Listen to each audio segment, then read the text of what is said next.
I want to tell you about the most haunted hotel room that I've ever stayed in. I'm gonna take you with me back to the year 2001. Hi, I'm here. And what I do is I go around the world researching haunted places and things, and then I bring them to you. Sometimes there are places that I just can't research enough. There are some places that I really want to go but haven't been able to yet. And then there are some places like this one that are so scary that I don't think that I will ever be able to return. This story happened in 2001 in England. Now, I have researched it more recently, but this is a live reenactment. So we're going to travel back to 2001. I will use modern graphics and footage where possible. But for the majority of this video, we're going to be stuck in 2001. So it all started when my friend and I were looking for somewhere to stay. We were driving along this road when we saw this sign, the Bell Inn, bed and breakfast, rooms available.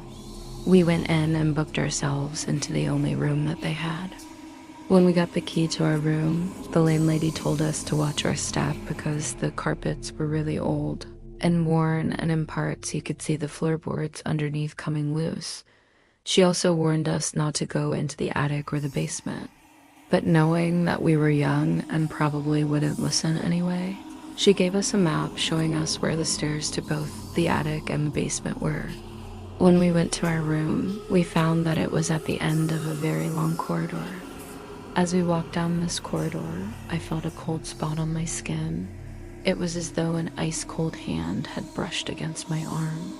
And when I turned to look, there was no one there. I put it down to my imagination and told my friend that I'd been imagining things. We got to the end of the corridor and opened the door to our room, which was No 207. As we walked inside, we noticed that the room had 4 poster beds instead of the double bed that we had booked. It didn't matter because we weren't fussy. We unpacked and then decided to go and explore. I wanted to go and check out the attic first. The landlady had told us not to go up there, and I'd already felt something strange. I figured that if I went up there, I would be able to tell you about it now. We searched the room and eventually found the trapdoor that led to the attic. I pulled back the heavy wooden hatch and began to climb the rope ladder that led up into the darkness.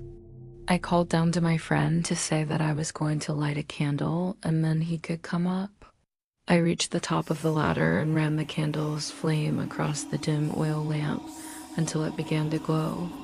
I let out a breath that I hadn't realized I'd been holding and then turned around to shout down the ladder for my friend.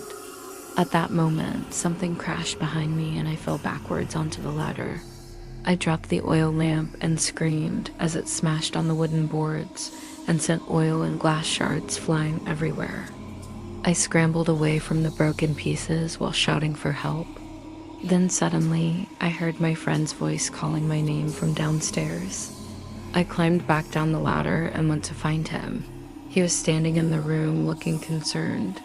He asked me why I was making so much noise. I told him about the oil lamp and how something had fallen over. He said that he hadn't heard anything. I was embarrassed and a little bit scared, so I quickly told him that I must have imagined it and tried to change the subject. It wasn't long before I heard footsteps above me, and I looked up to see the landlady walking towards me. I told her about the oil lamp. She nodded knowingly and told me that she knew how easily it could happen because the floorboards were so weak. She said that she had even thought about putting a new floor in. I thanked her for her help and went back up to the attic to clean up the mess. I used a cloth to wipe down the table that the oil lamp had been on, and then began to clear up the broken pieces. All of a sudden, the air grew cold again, and I felt a strong push on my shoulder. I jumped around to face whoever was there, and once again, there was no one there. I thought about leaving, but I didn't want to admit defeat. So I picked up the oil lamp and headed back down to my room. This time I lit the candle and stood by the door to call my friend. Before he could respond, something slammed against the wall next to me. I screamed and ran to hide under the bed. My friend came rushing up the ladder and asked me what had happened. I could hear the crash above me, and he climbed back up to the attic to investigate. Moments later, he climbed back down and whispered to me that he didn't see anything. And once again, I knew that I was hearing things. After a while, we decided to go out for dinner. We left the room and locked the door behind us. When we returned, we unlocked the door and walked inside. I noticed that the bed curtains were closed. I went to open them when suddenly the bed frame creaked loudly. We both screamed and ran to hide under the covers until we stopped shaking. Then we heard footsteps in the corner of the room. They seemed to be getting closer and closer until suddenly the footsteps stopped right beside our bed. We peeked over the edge of the blanket and saw a white outline of a girl sitting on the bed. I gasped and pulled the covers back over me. Moments later, the girl seemed to walk through our bed, and we saw her white form floating down the room. We watched her walk through the door and then disappear. Terrified, we hid under the blankets until the morning when we could check out. And that is what happened to me in the most haunted hotel room that I have ever stayed in, room 207 of the Bell Inn. Now, I have been back to the Bell Inn since this happened, but I did not go to room 207. I did ask the landlady about the events of that night and if anyone had ever stayed in room 207 since. She told me that she would never rent out that room and that she boarded up the attic door to prevent people from going up there. She also said that the room is never cleaned and the bed is always made. But sometimes in the morning, she will go up to the room to check that everything is okay. And she has found the bed sheets pulled back and the bed is always unmade. The Bell Inn gets its share of paranormal investigators, but no one has ever been brave enough to spend the night in room 207. That is until recently. A paranormal investigation team called Most Haunted spent the night in the room, and during their investigation, they found that the room was extremely active. They discovered 3 spirits that resided in the room: a man, a woman, and a child. They believe that these spirits are responsible for the unexplainable activity in the room. The man is believed to be John Lee, who died in the room in 1899. At the time, he was staying at the inn while working on the nearby railway line. He was found dead in his room after an investigation into his death. It was ruled as unknown causes. Some believe that he may have been poisoned.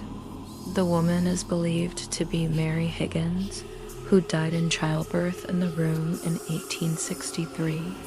Her body was taken to the workhouse after she died, and 2 days later, her baby died as well. The child spirit is believed to be either Mary's child or another child who died in the inn in 1849. Not only does this room have 3 spirits attached to it, it also has at least 1 ghost. On several occasions, visitors and staff have reported seeing the ghost of a girl in Victorian clothing walking down the hallway. Many believe that this is the spirit of a young girl named Annie, who was killed in a fire at the inn in 1884. If you have ever stayed in a haunted hotel room, please share your experience below. I would love to read it. Thank you. Also, if you would like to support the channel and the making of these videos, please consider supporting the channel. I will link it in the description below. Thank you. And please follow if you would like to follow. Thank you. Bye.